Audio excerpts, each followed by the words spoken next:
존경하는 서울 시민 여러분, 사랑하는 당원 동지 여러분, 저는 오늘 문재인 정권의 실정을 심판하고 서울의 새로운 미래를 열기 위해 서울시장 출마를 선언합니다. 문재인 정권의 무능과 위선에 맞서 공정과 정의의 가치를 지키는 용감한 시장이 되겠습니다. 지금 출마를 예상하거나 하겠다고 하시는 분들이 바로 10년 전에 이미 똑같이 박원순 시장의 등장에 조연 역할을 했던 분들이거든요. 결국에 과거의 프레임에서 진흙탕 싸움이 될 가능성이 있다. 안철수 대표는 입당을 거부했고 또 국민의힘도 당대당 통합에 대해서 선을 긋고 있잖아요. 단일화는 제가 이제 제안한 야권의 공동 경선 기구를 만들어서 그 예비 경선을 통해서 한 번에 경선을 치르자, 단일화를 만들어내자. 이거는 이미 물 건너간 겁니다, 이제. 예, 오신환 전 의원 나오셨습니다. 어서 오십시오. 네, 안녕하세요. 새해 복 많이 받으시고요. 예, 반갑습니다. 그동안에 좀 더 슬림해지신 것 같은데요. 살이 총선 이후에요. 예. 많이 뺐습니다. 한 7kg 정도 뺐습니다. 일부러 빼신 거예요? 이 서울시장 선거와 상관없이 제가 좀 운동도 하고 살을 뺐는데요. 확실히 더 보기 좋다고 그러네요. 그래요. 아까 말씀하실 때 보니까 그 전에 박원순 시장 될 때 조연했던 사람들이 또 나왔다. 네네. 원래 오신환 의원이 연극 전공하셨던가요? 예, 제가 그렇죠? 대학에서 연극을 전공했습니다. 예. 영화도 하셨죠? 영화는 이렇게 단편 영화 이런 것들 했습니다. 만약에 이번에 서울시장을 뽑는 걸 한 편의 영화로 비유한다면 이 새 영화의 제목을 뭘로 하면 좋겠어요? 사실은 이제 2009년도에 스키 점프하는 국가대표라는 영화 혹시 기억나십니까? 하정우 나오고 희망을 노래하는 그런 국가대표인데요. 서울이 대한민국의 국가대표로서 상징성이 있잖아요. 그래서 서울은 서울다워야 된다는 생각을 갖고 있거든요.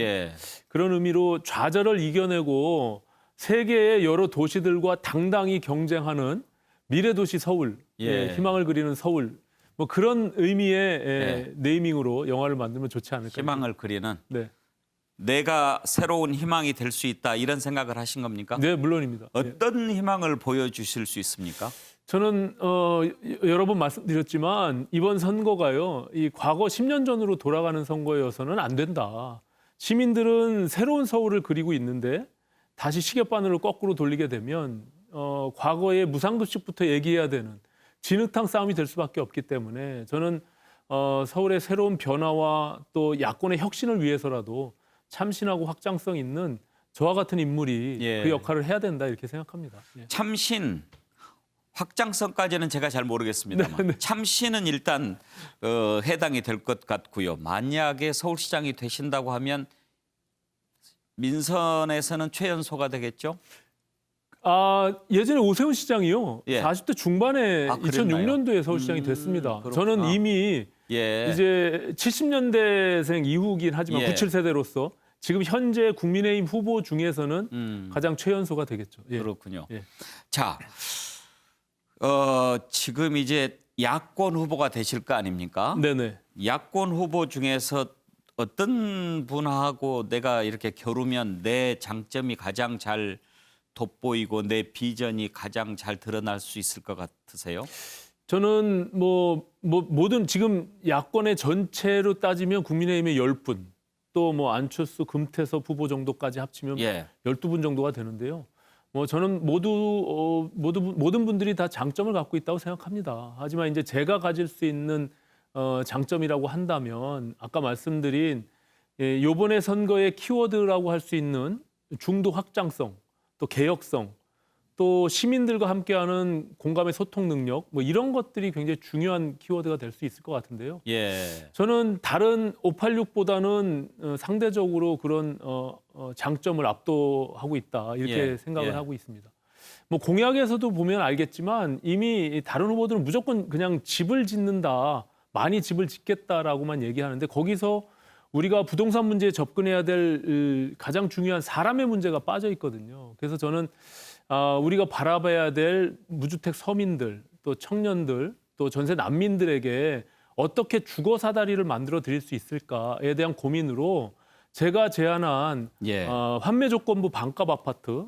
환매 조건부 반값 아파트. 예, 그것이 결국에는 청년들과 무주택 서민들에게 자산 축적의 기회를 마련해드리고 결국에 시장으로 진입할 수 있도록 그런 주거 사다리의 역할을 할 수 있다 이렇게 생각합니다. 예, 지금 그 부분에 대해서 공부를 많이 하신 것 같고 네. 슬로건이나 이런 것도 좀 생각을 해놓으신 게 있습니까? 네, 저는 서울 게임 체인저 오신환이라고 했습니다. 게임 체인저. 네. 어떻게 바뀌어야 돼요? 게임 체인저는 사실은 변화와 혁신, 미래에 대한 의미가 있는데요. 예. 앞서 말씀드린 과거의 인물들이 다시 시계바늘을 10년 전으로 되돌리는 것을 완전히 180도 바꿔서 미래로 얘기하겠다라는 의미가 함께 있고요. 또 박원순 시장의 시정 10년이 저는 매우 침체돼 있었다라고 생각합니다. 도시경쟁력도 떨어지고 그래서 서울의 성장 동력, 성장 시계를 앞으로 나아가는 그런 유능한 시장이 되겠다 이런 의미를 그 게임 체인저에 담고 있습니다. 예, 정말 오신환 시장이 된다면 새로운 서울이 생길 것 같다 그런 기대가 생기긴 합니다. 그런데 젊고 새로운 생각 갖고 있고 그렇다고 해서 서울시장 되는 건 아니잖아요. 그럼요. 당장에 아까 말씀하신 것처럼 후보도 많고 또 야권 후보는 각자 싸워가지고는 또 여권하고 맞서서 싸우기 쉽지 않을 거고 단일화 과정 거쳐야 될 거 생각하고 계시죠? 저는 뭐 일단은 제가 초기에 제안했던 범야권의 공동 경선 기구를 만들어서 단일화를 하는 이 부분은 물 건너갔다고 생각하고요.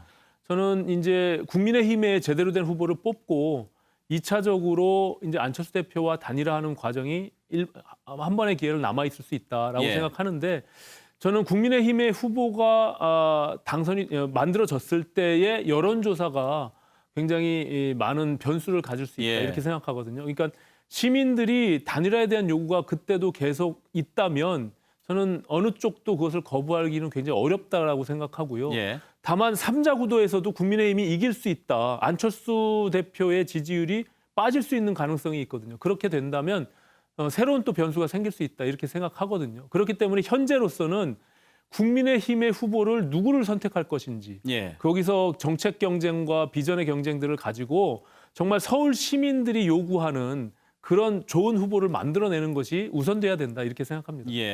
여론조사로 결정을 하는 게 가장 적절할 것 같습니까? 지금 현재의 공관위에서 발표한 것은 이제 예비 경선을 거치고 본 경선에서 국민의힘의 후보들 중에 4명 중에서는 여론조사 100% 시민 여론조사로 하겠다고 이미 발표를 했거든요. 저는 그 과정에서 예비 경선 과정에서도 저는 서바이벌 경선이 필요하다. 그래서 1대1 토론들을 통해서 아니면은 4강전, 준결승, 결승들을 통해서 이렇게 서바이벌 경선이 결국에는 국민들의 어떤 흥미를 유발시킬 수 있고 또 관심을 갖게끔 만들 수 있거든요. 또 거기서 어떻게 진흙 속에 진주 같은 또 그런 후보들이 만들어질 수도 있고요. 그래서 저는 그런 좀 스펙타클한 그런 혁신적인 과정 속에서의 경선이 이루어졌으면 좋겠다 이렇게 생각합니다. 정진석 그 공천관리위원장은 스탠딩 토론 미국식 스타일로 이렇게 한번 해보겠다라고 하던데 그런 것 자신 있으십니까? 제가 뭐 저는 연극을 했었잖아요. 그래서 나름대로 설득력 있게 또 소통하면서 하는 그런 부분들에 대해서 장점이 있다고 생각하는데요. 뭐 그건 또 겨뤄봐야 될 것이고, 그건 또 4강전에 일단 들어가야지만이 그 스탠딩 토론을 할 수 있게끔 지금 되어 있습니다. 안철수 대표도 잘 아시죠? 네, 제가 같이 같은 정치를 같이 했었던 적이 있고요. 당에서 같이 하기도 했고, 요즘 뭐 안철수 대표를 잘하는 사람 뭐 안 잘할 얘기도 나오고, 내가 안철수 대표를 잘 아는데라고 하면서 대체로 보면 안 좋은 얘기들을 많이 해요. 그 사람들이 그렇게 안 좋게 얘기하는 이유가 어디에 있다고 보세요? 저는 뭐 안 대표께서 저는 안 잘하는 아니고요. 왜냐하면 18년도 지방선거 이후에 안 대표께서 정치를 잠깐 쉬었잖아요. 그래서 오랜 기간 같이 하지는 않았는데 제가 옆에서 봐온 바로는 안 대표께서 갖고 계시는 그 정치 문법이 굉장히 모호하거든요. 굉장히 중요한 사안에 본인의 생각을 얘기하지 않고 굉장히 질질 끌다가 고뇌하면서 결단을 내리는 것처럼 그렇게 결정을 하기 때문에 뭐 아시다시피 지난번에 예전에 새정치연합을 신당 창당하는 과정에서 느닷없이 민주당하고 통합을 선언했잖아요. 주변의 인물들은 굉장히 황당한 거죠.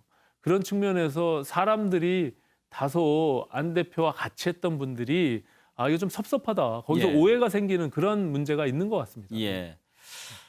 그럼에도 불구하고 지금 안철수 대표를 바라보는 국민의힘 쪽의 시각이 조금 갈리는 것 같습니다. 네. 예를 들면 김종인 위원장 같은 경우에는 그 사람은 정치를 잘 모르는 사람이야 이렇게 좀 비하하는가 하면 네. 김무성 전 대표 같은 경우에는 그 사람은 유리그릇같이 좀 다뤄야 할 필요가 있다 네. 이렇게 또 얘기하고 네. 오신환 의원께서는 어느 쪽이세요? 저는 이제 안 대표가 상징하는 그 중도의 이미지가 있잖아요. 그 우리 당이 지난 총선에서 심판받은 측면이 있잖아요. 그거는 우리가 강경 보수우파 쪽에 너무 매몰돼 있었기 때문에 그렇거든요. 이걸 확장해야 되는 그런 문제가 있어요. 그래서 저는 국민의힘 후보 내부에서 그런 인물들을 만들어내면 저는 안 대표는 신기루처럼 그 지지율은 떨어질 수 있다. 그리고 안 대표의 특징이 예. 초반에 잘 나가지만 늘 뒤로 가면서 지지율이 빠지잖아요. 예. 그것이 늘 안 대표를 상징했는데 예. 저는 지금도 마찬가지다. 그래서 국민의힘의 후보가 정말 그 과정 속에서 정말 아까 말씀드린 확장성도 있고 참신함도 있고 개혁성도 가지고 있는 좋은 후보를 뽑아내면 저는 안 대표를 능가하는 그런 후보가 만들어질 수 있기 때문에 예. 안 대표께서 상징하는 그 중도라는 이미지가 지난 10년 동안 인지도는 많을지 모르지만 또 다른 측면에서는 식상함이나 피로감, 비호감도 이런 것들도 같이 복합돼 있는 것이거든요. 저는 그래서 오히려 그 드라마틱한 그 경선 과정의 기적을 만들어냈을 때 예. 저는 본선 경쟁력에서의 폭발력은 더 크다 이렇게 생각합니다. 예. 사실 뭐 안철수 대표 얘기를 너무 많이 하면 그쪽에 계신 분들이 좀 짜증을 내시더라고요. 왜 내 이야기는 안 오고. 그런데 워낙 지금 이제 여론조사가 높게 나오다 보니까 그 부분이 안 궁금할 수가 없어서 여쭤봤고요. 자, 그러면 이제 서울을 좀 바꿔보겠다라는 생각으로 이번에 출마 선언하신 거 아닙니까? 네. 그동안 쭉 이렇게 지켜보시면서 방금 전에 여러 가지 얘기했지만 딱 하나 이것이 가장 필요한데 이걸 못했어 하는 게 있다면 어떤 걸 꼽으시겠어요? 박원순 서울시에서. 시장이요? 예, 박원순 시장으로 한정해도 좋습니다. 저는 박원순 시장 그 10년의 시정이요. 그냥 단순히 이 천만 도시의 미래 서울을 그냥 쓰러져가는 담벼락에 벽화를 그리는 그런 것이 비전이 될 수는 없다고 생각합니다. 그래서 굉장히 침체돼 있는 측면이 있잖아요. 그거는 이제 주택 문제이기도 하고 또 도시 경쟁력의 문제이기도 하거든요. 그런 측면에서 저는 서울을 좀 더 입체적으로 만들어낼 수 있는 입체 도시에 대한 개념들을 제가 공약으로 발표한 바가 있거든요. 이것은 지하와 지상에 대한 공간들을 확장적으로 또 획기적으로 만들어내는 그런 컨셉인데 이미 이 선진 도시들이 많이 이 부분에 대해서 이미 시행을 한 적이 있습니다.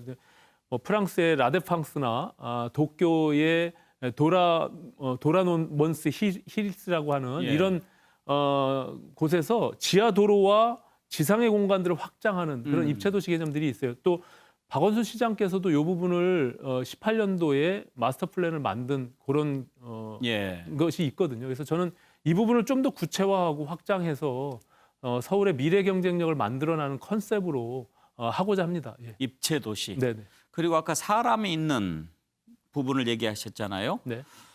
어떤 부분을 얘기하면 사람이 있는이 됩니까? 저는 박원순 시장이 이 모든 걸 잘못한 건 아니죠. 예, 서민들과 정말 어려운 분들에 대한 그 서민 복지에 대한 부분들은 충분히 배려하고 관심을 가졌다고 생각하거든요. 이제 저는 그런 측면들을 좀 더 촘촘하게 우리 서민 복지망들에 대해서 그려 나가는 필요가 있다고 생각하고요. 그 중심에 사람이 있는 거죠. 아까 말씀드린 대로 시장에서 민간 시장의 주택 시장의 95%를 차지하고 있는데 이것을 활성화시키고 무분별한 규제들을 풀어내고 재건축 재개발을 활성화하는 것은 당연히 어떤 시장이 돼도 해야 될 일이고요. 예. 공급을 확대하기 위해서. 다만 그 시장에 진입하지 못하는 분들, 아까 말씀드린 무주택 서민들, 청년들, 또 전세 난민들을 위한 주거 사다리에 대한 부분들을 말씀드리기 때문에 거기에 사람이 중심이 돼야 된다. 이런 말씀을 드린 겁니다. 예. 끝으로 한 가지만 여쭤보겠습니다. 네. 야권 후보 내가 돼야 된다라고 할 때 어떤 게 필승 카드라고 생각하십니까? 저는 아까 말씀드린 대로 미래 코드 또 변화의 코드가 결과적으로 이번 선거를 좌지우지할 거다 이렇게 생각합니다. 왜냐하면 늘 선거가 과거와 미래의 싸움이 되면 미래가 이길 수밖에 없거든요. 새로운 서울을 만들려면 새로운 사람으로 바꾸는 것이 너무나 당연하거든요. 그러니까 과거 10년 전의 사람들로 다시 돌아갈 것이 아니라 변화와 혁신 그리고 게임 체인저 오신환과 함께 서울의 미래를 열었으면 좋겠습니다. 알겠습니다. 미래 또 한번 만나봅시다. 네. 예, 감사합니다. 고맙습니다. 예, 서울시장 출마 선언한 오신환 전 의원과 인터뷰했습니다.